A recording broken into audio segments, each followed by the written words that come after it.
Et la société Péris, partenaire du rugby languedocien, vous présente Série Rugby.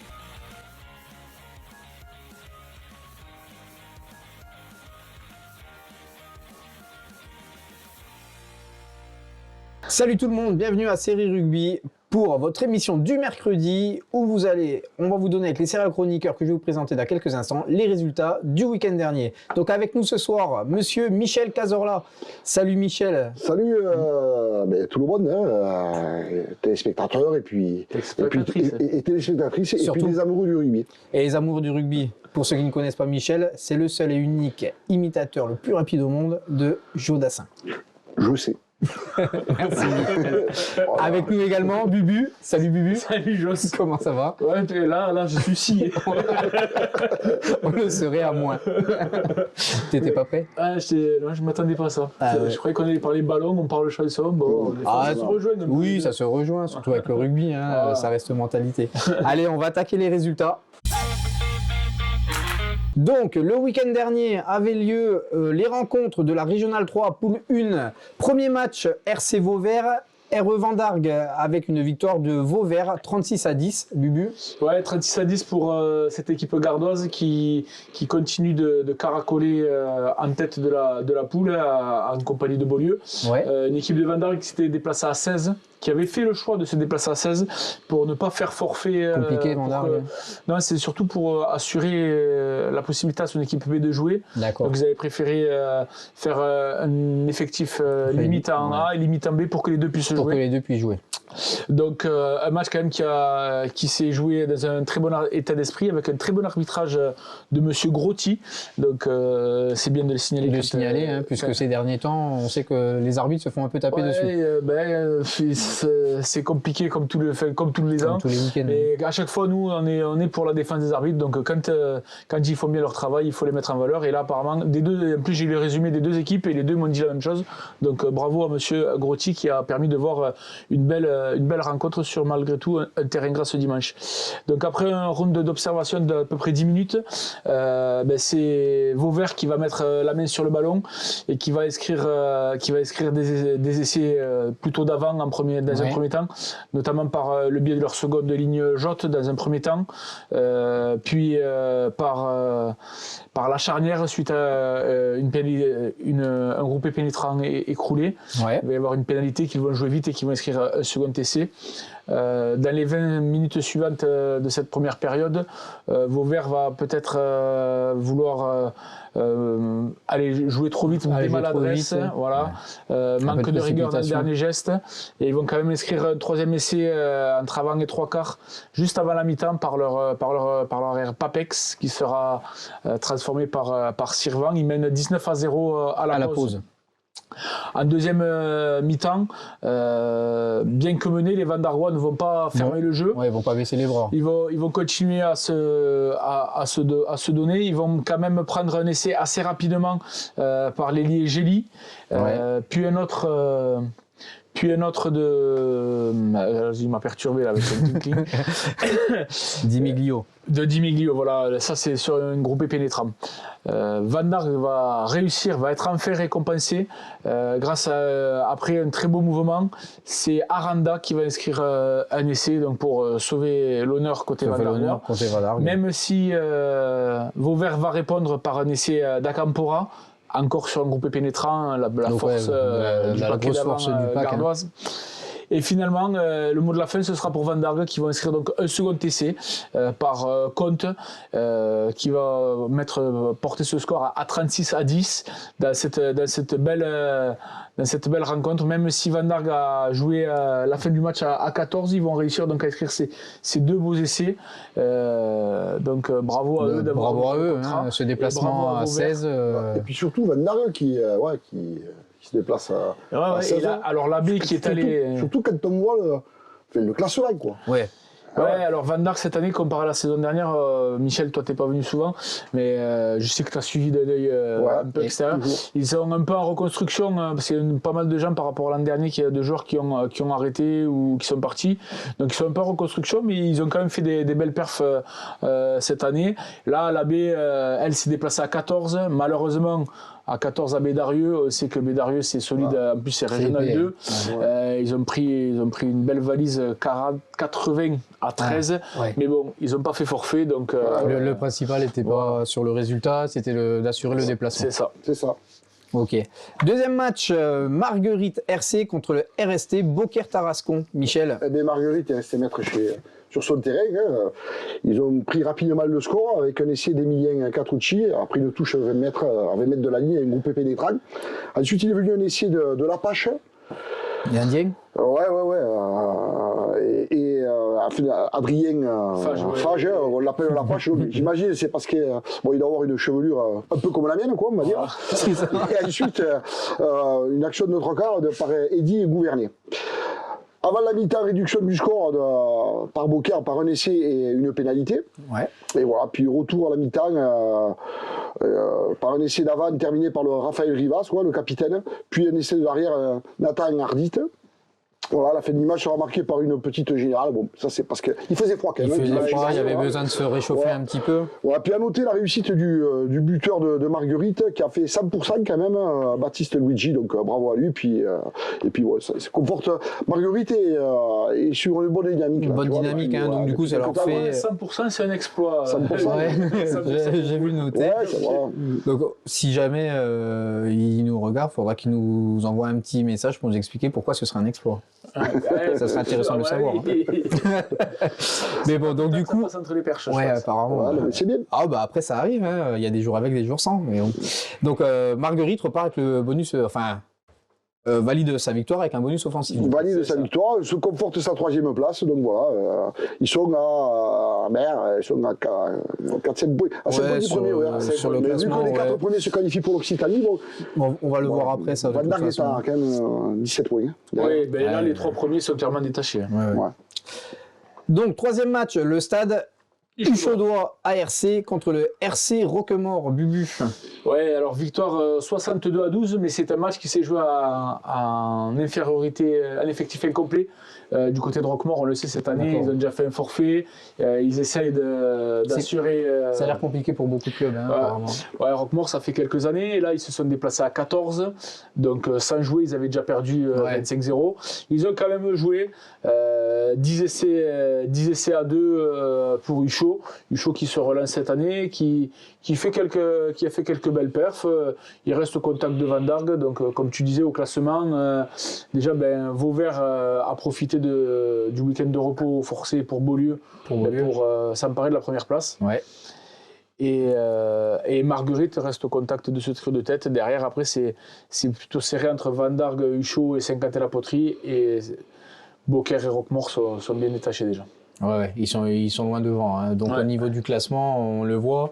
Donc on a les 3 premiers qui se jouent à 5 points. Donc Vauvert avec 42 points, Beaulieu 40 et Marguerite RC à 37 points. Donc comme tu l'as dit Bubu, Beaulieu qui est exempt ce week-end, comme le RCST Quentin-la-Poterie.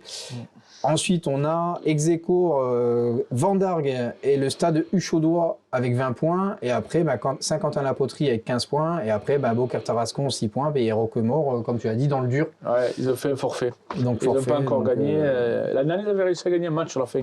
On va leur souhaiter, c'est tout le match qu'on va leur souhaiter. Avec les beaux jours qui vont revenir, peut-être arriveront-ils à remobiliser les troupes. Il faut garder espoir. C'est tout le mal qu'on leur souhaite. Allez, on passe maintenant à la régionale 3, poule 2. Donc le Stade Bessanais recevait le RC Villeneuve-les-Maguelones. Ouais, c'est Villeneuve-les-Maguelones qui va faire une petite surprise et qui va faire un coup à Bessan. On ne s'y attendait pas, on pensait que les Bessanais resteraient maîtres à domicile. Ils les avaient déjà surpris au match aller, les joueurs de Villeneuve-les-Maguelones. On sait que Bessan, chez eux, c'est toujours compliqué. Deux équipes qui ont vendu chèrement leur peau. Il y avait 23 à 20 pour les visiteurs à la mi-temps. 2 essais de Brunet et un essai de pénalité avec les points au pied de Ludo Brandon côté Bessanais en première période, contre 3 essais côté Villeneuve-les-Maguelones de Boucher, Coutol et Roux, avec les points au pied de leur buteur Kiblier. Il y aura un carton rouge de chaque côté avec, comme tu disais tout à l'heure, il faisait frais. Ils ont fini à 14. En seconde période, ça tourne en faveur de Villeneuve-les-Maguelones grâce à un gros travail des avants. Un essai sera ajouté de chaque côté. D'abord par Cassarin pour donner 10 points d'avance à Villeneuve-les-Maguelones. Et c'est l'ailier Giner qui va, côté Bessan, leur permettre de redonner un petit peu espoir, parce qu'il reste 20 minutes à jouer aux joueurs de Marquisard, la bande d'Amaquet. Et ils ne vont pas réussir, il y a 5 points à remonter, 20 minutes à jouer, mais ils ne vont pas réussir à remonter. Villeneuve-les-Maguelones va réussir à conserver son avantage. Bonus défensif pour le Stade Bessanais. Bessan qui avait, c'est toujours important. C'est toujours important, mais ça fait mal à la tête. Pour le match de championnat, ça fait... en 2024, ça fait mal à la tête. Surtout qu'ils sont qualifiables. Oui. Bessan qui avait pas mal d'absents, pas mal de blessés apparemment du match de la semaine précédente. Villeneuve-les-Maguelones qui ont laissé des plumes dans cette rencontre, donc ils espèrent en rentrer quelques-uns pour dimanche prochain. Et à noter, à signaler, parce que ça nous était rapporté par plusieurs personnes de Villeneuve-les-Maguelones, un accueil XXL des dirigeants de Bessan pour les dirigeants de Villeneuve-les-Maguelones. Donc il les remercie et voilà, c'est tout à l'heure. C'est important de cet esprit de partage entre les deux équipes avant la rencontre et après aussi. Pour les avoir joués quelques années, il y a quelques temps de ça, c'est un club qui a toujours bien reçu ses adversaires. Il est toujours bien accueilli là-bas. Très, très bonne ambiance. Bon. Voilà. Deuxième match, Michel. Le RCO Salagou, Cœur d'Hérault recevait le Metz RC. Alors, différence au classement, le RC Metz dernier de poule, RC Salagou qui est en tête, enfin, ils étaient second, maintenant ils sont second ex-aequo. On pensait qu'ils allaient se faire un petit peu manger. L'affaire était faite. Non, mais ça a été compliqué pour eux. Ils ont marqué, ils ont pris le score rapidement, le RC Salagou, mais enfin, ils ont marqué tous leurs points en première mi-temps, avec 3 essais, dont 2 essais du troisième ligne Pascal, et un essai du talonneur Laurie. Mais seconde mi-temps, ça a été un peu plus compliqué. Ça a été un peu plus compliqué. Mais qui s'est réveillé peut-être. Qui finissent juste par un 10-0, comme on va dire. Ouais. Et donc voilà, bon, victoire 24-16, qui est logique. Logique au vu du classement. Mais aussi cette équipe de Salagou qui produit du jeu, qui est à la maison. Voilà, mais Metz, qui peuvent encore se qualifier, parce qu'ils sont 9e, ils peuvent encore se qualifier pour le challenge. Puisqu'on sait que c'est les 8 premiers qui sont qualifiés, les 4 en Occitanie. Ils sont quand même. Donc voilà, après ça va être une bataille acharnée avec Marseillais, tout ça. Enfin, le bassin de Taux quand même. Ça va être sympa. Ça va piquer quand même. Donc voilà, bon, félicitations aux deux équipes quand même, parce que voilà, ils ont produit du jeu et voilà.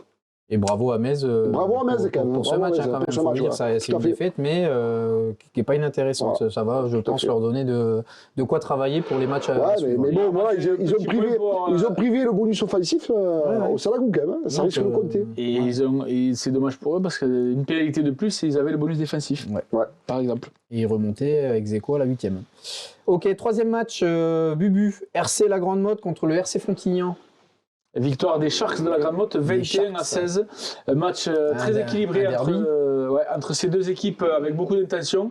Malheureusement, il y a eu beaucoup de maladresse et beaucoup de fautes qui ont empêché d'avoir un peu plus d'essais.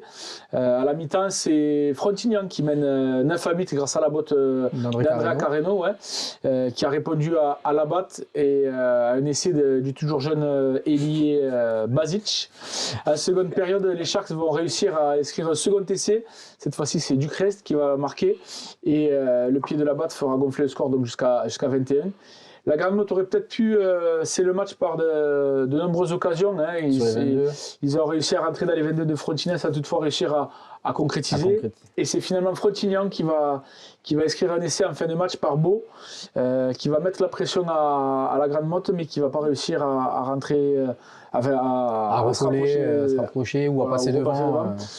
Ils accrochent quand même un point de bonus défensif sur un score assez logique sur l'ensemble de la rencontre de ce qu'on nous a rapporté. Ok, ça marche. Donc, dernière rencontre qui s'est jouée ce week-end dans cette poule de la Régionale 3. Le Stade Montpellierin recevait le Marseillan RC. Ouais, c'est un match des mal classés. Stade Montpellier qui recevait Marseillage. Marseillage qui est en train d'effectuer une remontada, on va dire. Tu vois. Stade Montpellier qui, malgré l'apport de Bernard Laporte au MHR, qui n'a rien à voir, qui n'a absolument rien à voir. Mais bon, ils sont toujours dans le dur, au final. Donc on se rend compte qu'à Montpellier, c'est compliqué le rugby. C'est compliqué. Hein. C'est compliqué le rugby. Voilà. Et pourtant, ils avaient fait une bonne dame, le Stade Montpellier, avec 2 essais par Richard et Pinto. Et puis Marseillais réagit par Simon Sanchez au quart d'heure de jeu. Voilà, mais ils se font surprendre encore par 5, un essai de Montpellier, voilà, juste avant la mi-temps, 22-15 à la mi-temps. Et à 5 minutes de la fin, ils sont revenus à 22-22. Voilà, Marseillais.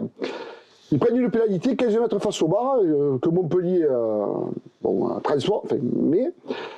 Et sur l'engagement, il récupère le ballon, et à la suite de plusieurs temps de jeu, donc ça joue. Pierre Anglais, je sais qu'il aime le jeu de mouvement, l'entraîneur de Marseillais. Il marque un essai en coin inespéré, 25-22, par le pilier d'Oriane Terra. Un pilier en coin. Un pilier en coin, ouais. En fin de match. Voilà. À noter, ça a été joué dans un très bon état d'esprit, et puis un très bon arbitrage de Ludovic Aoust. À noter quand même.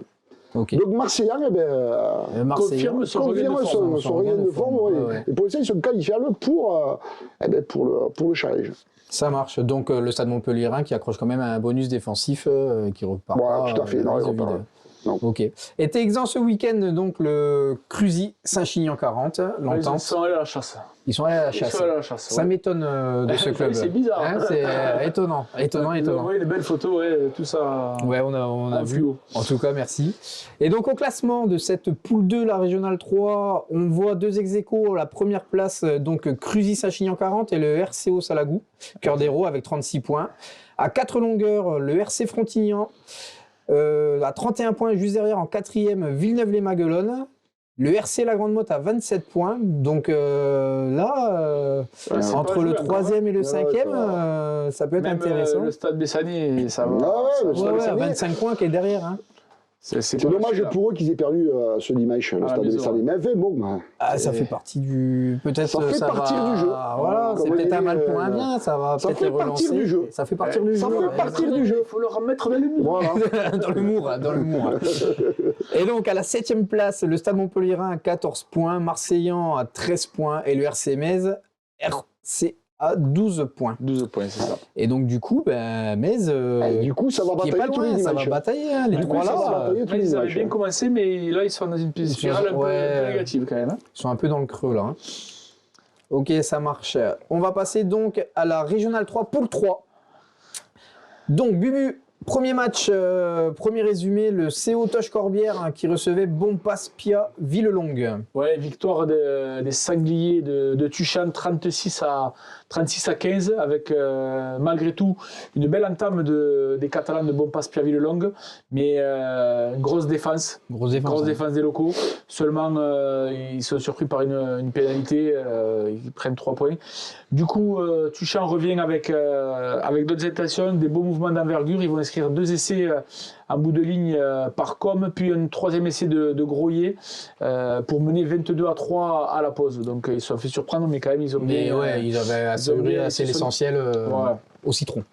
En seconde période, de nouveau entame un peu hasardeuse et c'est Bompas-Pia Villelongue qui va inscrire un essai après une relance depuis leur camp. Mais Toche-Corbière va remettre un peu la main sur le ballon, remettre un peu au clair tout ça.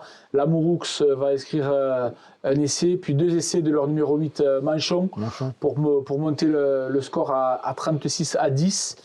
Bompas-Pia Villelongue réduira la marque avec un essai de leur numéro 8 Garcia. Score final 36 à 15.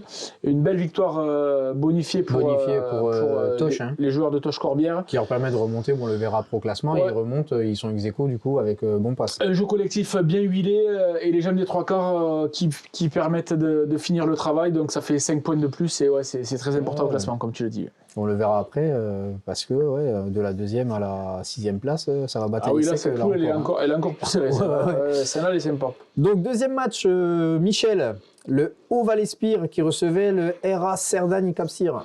C'est un derby catalan. Un derby catalan qui a tenu ses promesses. Et score de parité 19 à 19. Pourtant, le Haut Val-d'Espire, mettre chez eux, ils voulaient bien sûr l'emporter, notamment dans les jeunes derby catalans.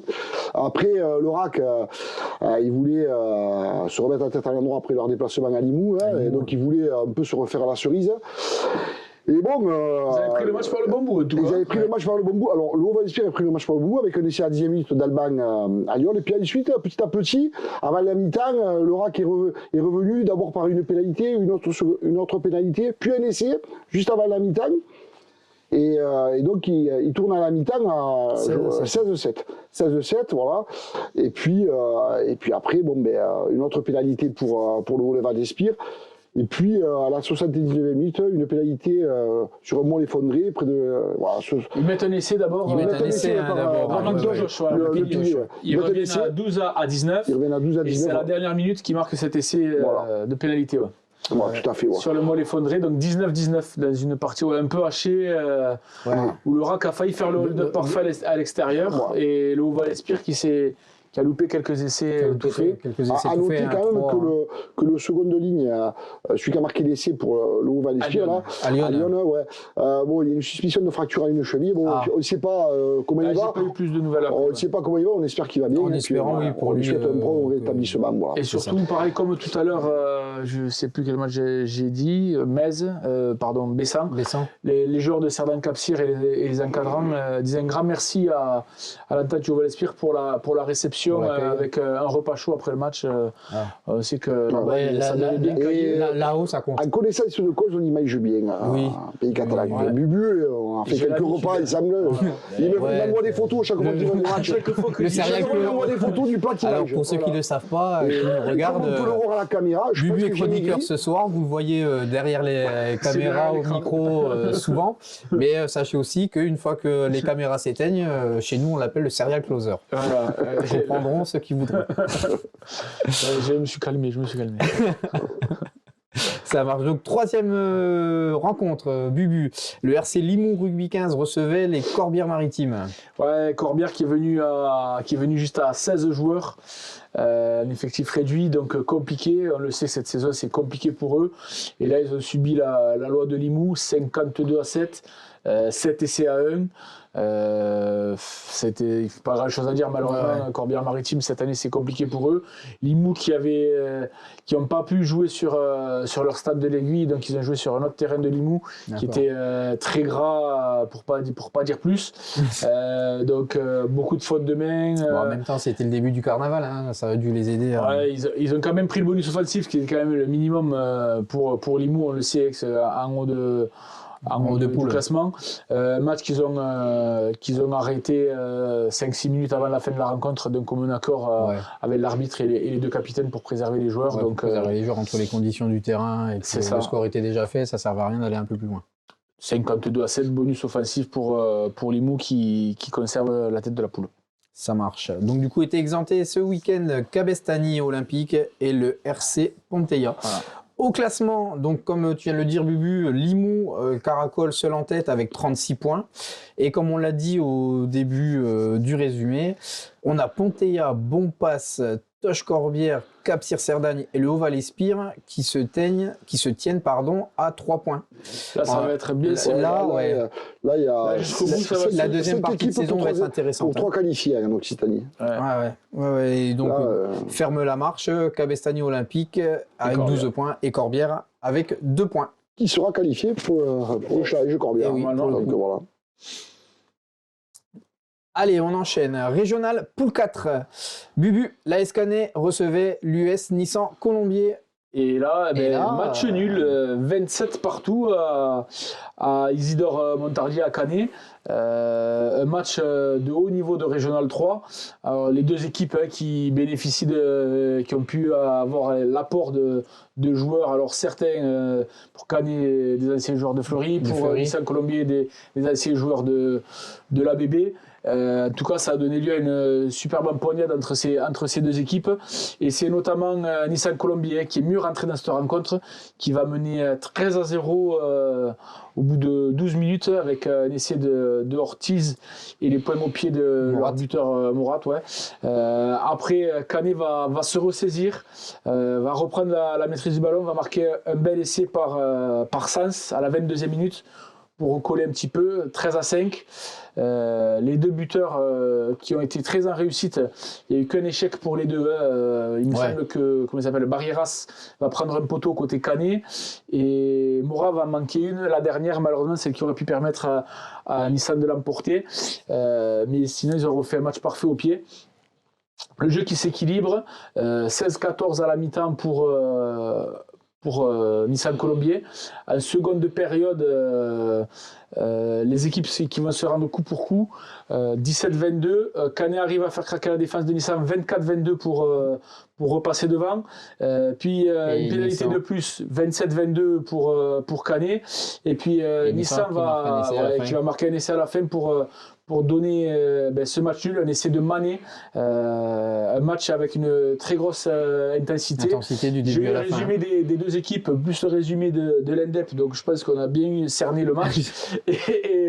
et tout le monde est d'accord pour dire que ça a été vraiment un match nul qui reflète bien la physionomie et la valeur des deux équipes. Ouais. Donc bravo aux deux équipes. 44-45 protagonistes. Voilà. Ouais.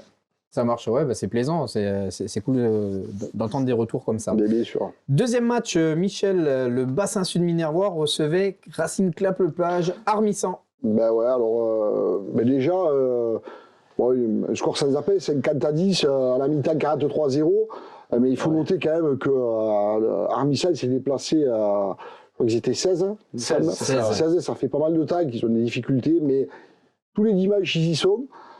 43-0, mais il marque quand même deux essais, les goupilles d'Armissan, là, en deuxième mi-temps, par Claré à la 42e et Corsaletti à la 60e. Donc bravo à eux, sachant qu'ils avaient fait déjà le boulot, le bassin sud minervois, avec 8 essais. Gras à la première minute, donc ils ont entamé le match. Tambour battant. Et Gras qui marque un doublé, première et 24e, Rieux à la 5e, donc première à la 5e minute. Mais vraiment, ils ont Rivière à la 18e, Vieux à la 20e, donc vraiment, ils ont enchaîné. Charles à la 29e, Grandet qui marque 2 essais, aussi qui fait un doublé à la 37e, juste avant la mi-temps, et puis à la 59e. Et puis 5 transformations de Gras. Voilà.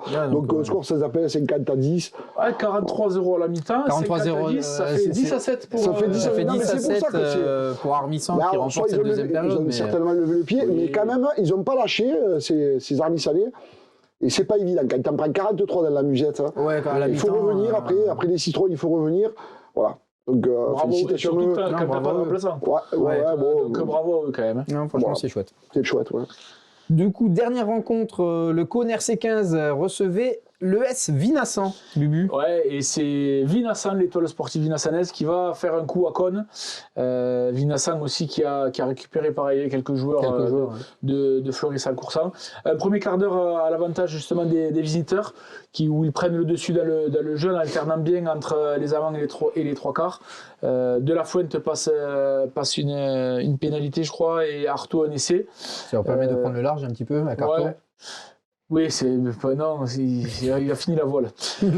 Il reste dans le match les joueurs de Cône grâce à leur très bon buteur Robin Cross, aussi bien de près de loin, qui en passe 3.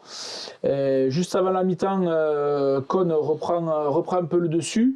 Ils mettent un essai par Clerget et 3 points de plus par Cross. Donc il y a 17-11 pour les joueurs du Minervois à la mi-temps. À la mi-temps.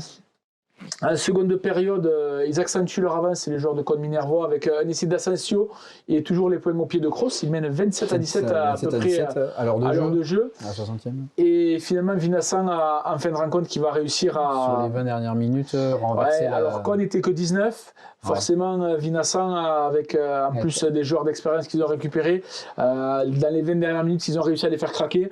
Et ils vont inscrire 2 essais de mieux par Lance Sezeux et Artaud de nouveau. À noter. On y revient. il va mettre la pénalité de la gagne à la 3 minutes de la fin parce que son deuxième essai leur permettait de faire 27-26 et la pénalité de la gagne à 3 minutes de la fin pour l'emporter 27-29. À noter la grosse prestation de la première ligne vinasanaise apparemment qui a fait un gros match et surtout j'ai envie de souligner également le courage et l'abnégation de Cône en jouant à la maison. Ils étaient que 19. Ils ont quand même fait une belle prestation. Oui, ils ont bien accroché cette équipe de Vinassa. Ouais, ils gardent un bonus défensif aussi. Qui revient fort dans cette poule. Là, ça va être. Enfin, les poules de Régional 3 cette année, elles sont bien serrées, elles sont intéressantes à suivre. Ça va piquer. Parce que dans cette poule, entre le renouveau de Luran, le renouveau un peu de Vinassa qui commence à remonte, Canet Nissan Colombier qui est pas loin. Bon, Canet qui continue sur sa dynamique. Mais en sachant que ce week-end était exempté. Aussi qui est dans la même dynamique que la dernière. Ça marche. Sûr. Donc au niveau du classement, premier, on vient de le dire, ex-aequo, Canet et Vinassan à 30 points. Juste derrière en embuscade, toujours ex-aequo, on a Lioran et le Bassin Sud Minervois avec 28 points. L'US Nissan Colombier avec 26 points. Derrière en 6e place, l'US Plateau de Sceaux avec 21 points. Cône Minervois avec 17 points et le Racing Club Plage Armissan 0 points. La bulle, ça va être compliqué pour le Racing Plage Armissan pour la deuxième partie de saison, il va falloir s'accrocher. Ouais, mais il baisse pas les bras, il y a une bonne. Il nous avait envoyé une photo, il fallait faire un voyage cohésion de Noël. Voilà, c'est le club qui vit bien, ça. Voilà, il n'y a rien n'était surmontable. Ils ont envie maintenant, voilà, il faut que ça leur sourie, qu'ils accrochent une victoire, ça serait sympa pour eux. Rome, c'est pas fait en un jour, ça va venir, hein, les gars. Oui. Gardez espoir, gardez ce petit lien que vous avez entre vous, ça va finir par payer. En tout cas, on vous le souhaite. Hop, on enchaîne avec les poules de Régional 2. Donc, Régional 2, poule 1. Ce week-end se jouait le CA Bédarieux Grand Orbe contre le RC Saint-Gilles. Et forfait de Saint-Gilles, malheureusement, qui ne s'est pas déplacé. Donc, ça fait 5 points et bonus offensif pour Bédarieux, qui continue de caracoler. Qui n'en demandait pas tant. Voilà. Comme diraient nos amis de Truquet. C'est ça. Michel, deuxième match, l'AS Montréal-Montady qui recevait Bagnols-Marcoul. L'AS Montréal-Montady qui conforte au classement contre le dernier de poule, Bagnols-Marcoul, avec un 33-14, un bonus offensif, mais qui sont allés chercher parce qu'à la mi-temps il y avait 7-7. Donc quand même, voilà, deuxième mi-temps plus intéressante quand même. Plus intéressant, plus travaillé, plus abouti. Plus abouti, ouais. Voilà. L'essai du centre Arel. Ça a été l'essai de Bagnols-Marcoul. Mais après, avec les libérations plus propres qui permettent de jouer à l'avant-sang et d'alterner les groupes pénétrants. Et le jeu au large, et plus le banc, Montady, l'entente Montréal-Montady, on va prendre le large. On va prendre le large, ouais. Et notamment avec 4 essais par Quignou, Molina, Paillon et Lamont. Voilà. Okay. Donc, finalement, bonus offensif en poche. Le contrat est rempli. Le contrat est rempli. Ça marche. On avait le Bubu aussi, le RC Mont de Lozère et l'US Muriel-Tézan, match annulé. Ouais, terrain impraticable. Alors ça m'étonne également. Étonnant, c'est bizarre. En plus, ils ont fait toute la première partie de saison à l'extérieur, quasiment. Maintenant que c'est l'hiver. C'est chez eux, ils peuvent pas jouer. Ils peuvent pas jouer, les pauvres. C'est compliqué. Ça a toujours été comme ça. Ça, c'est les joueurs du calendrier. Nous, on se souvient, on a fait quelques matchs là-bas où, quand on y arrivait, on voyait les gars passer le soufflant sur les lignes. Bizarrement, on n'était plus 15, on était 12. Ouais, c'est souvent quand tu te déplaces, c'était. Ça, c'est les déplacements, je peux te dire, ça soude des groupes. C'était sympa. C'était ma femme la soigneuse, tu vois, pour l'histoire. Ouais. Pour te dire que même les soigneurs n'étaient pas venus. C'était chaud, quand même. Ouais. Et c'était chaud sur le terrain aussi, on s'était réchauffé quelques fois. Mais bon. Était exempté ce week-end Saint-Gély, Pic-Saint-Loup et l'ES Port-Iragne, Cerce-Villeneuve. Au classement donc, pour cette poule 1, Bédarieux en tête avec 40 points. Derrière en embuscade, le Saint-Gély, Pic-Saint-Loup, rugby avec 35 points. Derrière, Montréal-Montady à 25 points avec Port-Iragne. Il y a déjà un petit écart.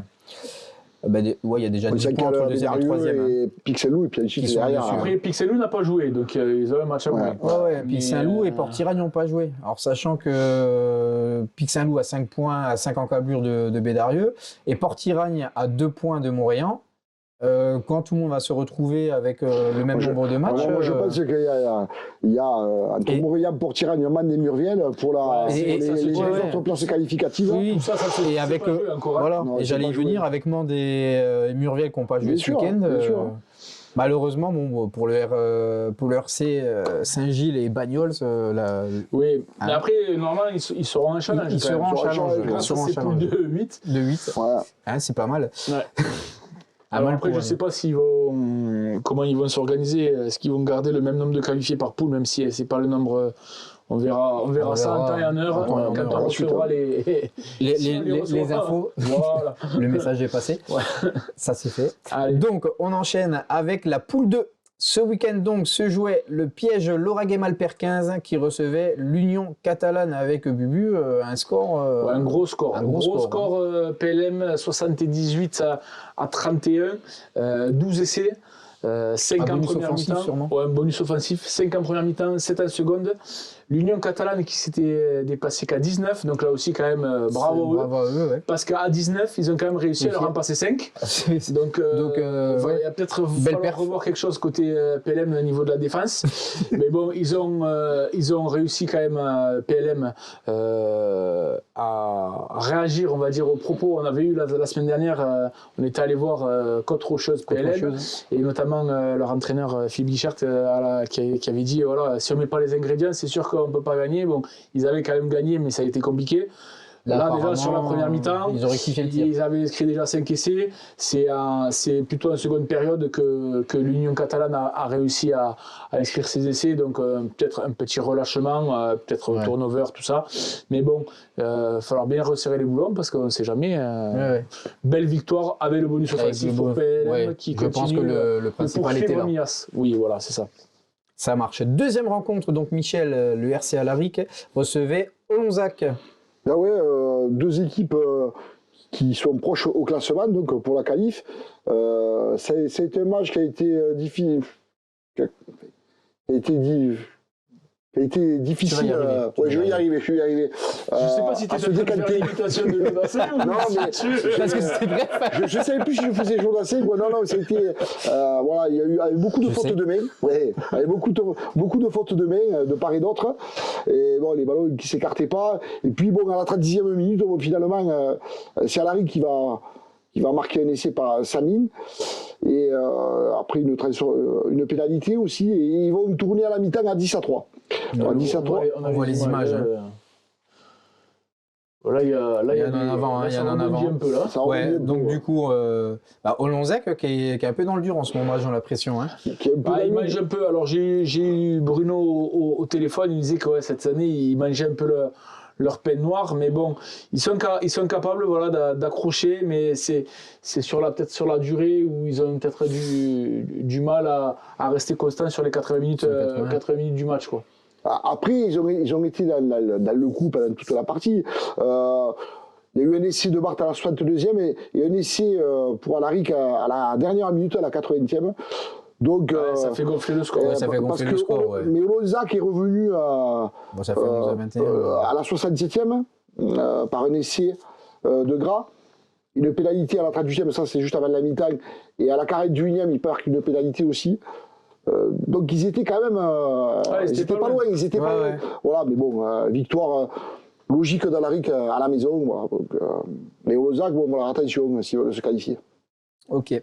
Troisième rencontre, Bubu. L'Entente de la Tête recevait le rugby Entente Cabardès. Ouais, et victoire bonifiée 44 à 17 des Catalans, troisième de cette troisième de la poule.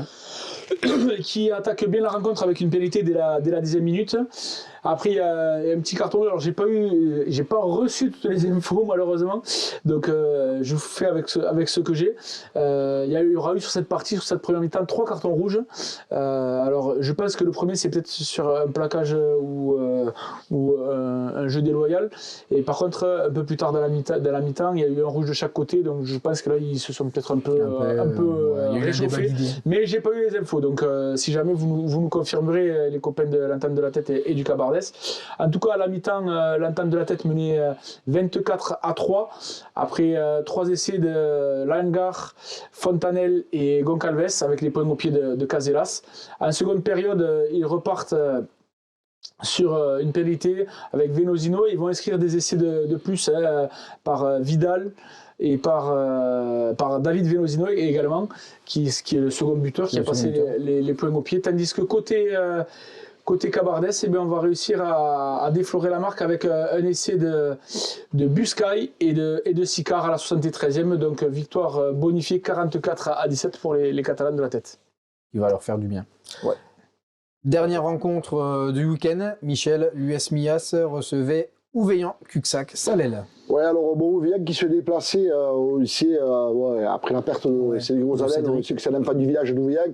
C'était un peu compliqué pour eux de se déplacer, mais ils ont fait des déplacements. C'est une équipe qui triche pas, Ouveillan, Cuxac. On les a fait les dernières en finale du challenge, j'étais avec moi d'ailleurs. Voilà, c'était une belle équipe. On a fait aussi Millas qui perd contre Corbière. Donc c'est vraiment deux équipes. C'est des fiefs du rugby, Millas, chez les Catalans, Ouveillan, Cuxac. Sur le bassin audois. Sur le bassin audois, ouais. Donc voilà. Alors, le match a commencé par un essai à la 5e minute pour Millas de Liège et Ouveillan, Cuxac réplique rapidement par un essai de Goujas à la 14e, avec transformé par Rémi. Et puis bon, Millas va dérouler et à une seconde mi-temps, Coligros va marquer à la 22e un essai encore, et puis à une seconde mi-temps, il va marquer 2 essais par Bosch et Amrani, avec les transformations de Martinez et 3 pénalités de Martinez aussi. Ouais. Donc il gagne 35-16, bonus offensif. Donc tout ça, bon voilà, c'est... C'était, pour avoir eu un peu l'encadrement d'Ouveillan Cuxac Salel au téléphone, c'était quand même compliqué à gérer émotionnellement. Ouais. Il y a une minute de silence en hommage à Cédric avant les 2 rencontres, autant la B que la une. Ils prennent des essais assez rapidement en première mi-temps qui pourraient leur mettre un coup sur la tête et la tête sous l'eau. Mais quand même, ils ont bien réagi, ils ont réussi à faire douter cette équipe de Millas qui devait se reprendre parce qu'ils avaient perdu la semaine dernière. C'est des équipes qui jouent jusqu'au bout, on le sait. Et ce que nous ont dit les Millassois, une bonne défense haute et agressive, des ballons difficiles à sortir. Enfin, ils les ont vraiment embêtés, ils les ont vraiment contrecarrés. Mais Millas, après la défaite de la semaine dernière, surprise, ils devaient se reprendre et ils ont quand même réussi à faire le job et à prendre ce bonus offensif qui franchement leur fait du bien. On va passer aussi un petit message à l'attention d'Henri, le chef cuistot de Millas qui a été hospitalisé. Donc Henri, on espère que tu vas vite te remettre et que tu reprépareras des bons petits plats aux Millassois. J'y suis allé l'année dernière. On a bien compris. En espérant que Bubu nous amènera avec lui ce que c'est. Ok, ça marche. A été exempt ce week-end l'US Côte-Rocheuse. Ouais. Donc le classement, on y revient, donc comme tu l'as dit, Bubu Millas qui est en tête avec 48 points. Ah, une seule défaite, ouais. Ouais, une seule défaite. Le Piège Lauragais qui est en embuscade à 42 points, donc 6 longueurs. Là, c'est pas loin, ils sont pas loin. C'est pas loin, hein, ça peut se jouer assez rapidement. Ensuite, ça se décroche un peu, on a l'Entente de la Tête à 31 points. Et encore un peu plus loin, on a Ouveillan à 24, l'Entente Cabardès avec 21 points, ex-aequo avec Alaric. Et après, on a Olonzac, 16 points, jusqu'à Olonzac. Ouais.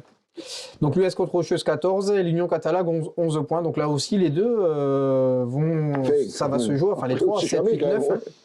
7, 8, 9, ça va se jouer fort pour la place qualificative, quoi.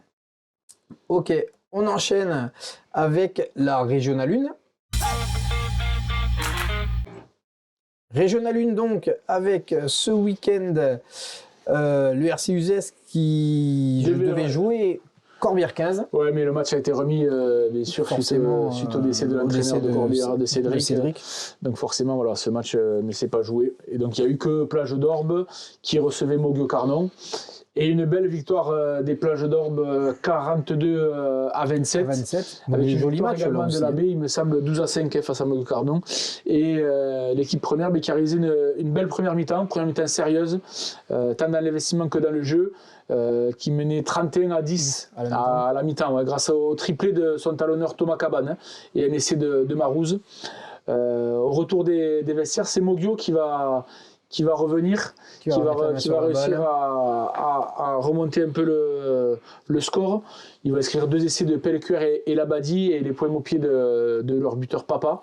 Et puis à la fin, finalement, Plage d'Orbe quand même cette année c'est assez huilé. Un sursaut d'orgueil qui va leur permettre de renverser le score avec 2 pénalités d'Enzo Piccarelli et un deuxième essai pour Samuel Marouze. Donc 5 essais à 3, pas de bonus, mais victoire 42 à 27 pour les joueurs des Plages d'Orbe. Ce triplé de Thomas Cabane, quand même, c'est pas mal. Hein. C'est pas mal. J'ai ouï dire qu'il s'est inspiré de Raphaël Costa-Sorti. Ouais. Ah ouais. Donc, bon, Il envoie le pâté, Cabane. il envoie le. Ah non, elle est bonne. C'est là que tu l'as pas senti passer. Mais il n'a pas vu arriver celle-là. Je l'ai pas vu surtout. arriver, ça. Ouais. Elle est passée fine, hein, comme ça. Ouais, tout à fait. Est exempté ce week-end les Rives d'Orbe, RC Revel et l'AS Poussant. Ouais. Non, alors attends, là c'est des bêtises, enfin, c'est ma faute. Revel devait jouer ce match parce que j'avais pas fait le visuel. Comme le Foy Lake Auvergnat a fait appel au CNOSF concernant la décision de la fédération de les exclure des championnats. L'appel au CNOSF étant suspensif, ils devaient jouer leur match face à Revel. Mais Revel, avec le mauvais temps, il y a eu un arrêté municipal qui bloquait le terrain. Donc ce sera pour la semaine prochaine le retour à la compétition du Foy Lake. Voilà. Ça marche. Donc au classement, premier Corbière 15 avec 46 points malgré ce match non joué. Ouais. Plage d'Orbe, toujours. donc invaincu, ouais, toujours. Plage d'Orbe qui recolle à 3 longueurs. RC Revel, après ça décroche. Hein. Ouais, après c'est un peu plus bas. Ouais, on a Revel et Rive d'Orbe et Uzès qui se tiennent à 2 points. Donc pour les 2 premiers cités, 23 points ex aequo, donc 3e ex aequo. Uzès 21 points. L'AS Poussant à 19 points et Mogio Carnot 11 points. Voilà. Donc on va dire qu'entre Poussant et Revel, il y a encore des petits... il y a de la place encore. Ça va se jouer jusqu'au bout là. Donc il faudra rajouter le Foyer laïque du Auvergne. Il faudra que je les remette. Alors, mais le seul souci, c'est que l'appel au CNOSF étant juste consultatif, même si le CNOSF il dit qu'il faut les réintégrer, si la Fédé ne veut pas les réintégrer, malheureusement, on ne pourra pas. La suite au prochain numéro. Voilà, c'est ça. On va attendre le prochain développement, comme on dit. D'accord. Allez. Bon, petit Joss, Oui. on se retrouve vendredi. Ouais, avec plaisir. Si t'es encore là, bon, parce que vu qu'Alain il préfère voir des matchs de ballon rond, on dira pas lequel. Non, mais il a changé. Je pense que il est bien au chaud dans les gymnases. Il pourrait le prendre pour le ballon. Bon, ils auraient un peu de mal à. Ouais, ça fait un gros ballon, ça fait un médecine ball en fait. Hein. Bon, alors, avec vous, les absents vont toujours tort. Ah bah attends. Je dois en prendre plein la gueule. Je ne joue pas tout le temps, mais non, tu sais, je pense qu'on fait coup par coup, tu vois. Faut juste tomber au bon endroit. Ouais, voilà. Bah, de temps en temps, ça me piqûre, c'est sympa. Après, tu sais ce qu'on dit, qui aime bien châtie bien. Voilà. Ou pas. Et non, ça va, tranquille. Donc, on se retrouve vendredi pour l'émission des pronostics. Et voilà. Et transpirer bien sûr. Sur tous les terrains, même dans les gymnases. Ciao.